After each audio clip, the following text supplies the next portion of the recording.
To generate your quote for the first time, we're going to click on Create New Job.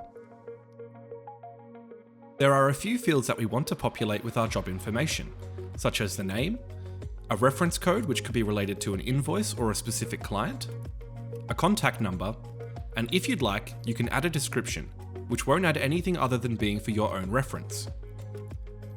You'll also have options to either pick up your job from the factory or have it freighted to an address, which will enable you to select a location either from your saved addresses that can be found in your account settings under Address Book, or by searching for a new address, which can be saved to your address book or used as a one-time job location.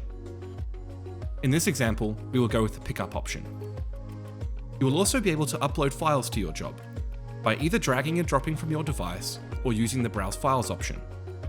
This can be useful if you wish to attach documents or images as a reference for the order. Once this is all done, you can click on Create Job, and you are now given a unique job number.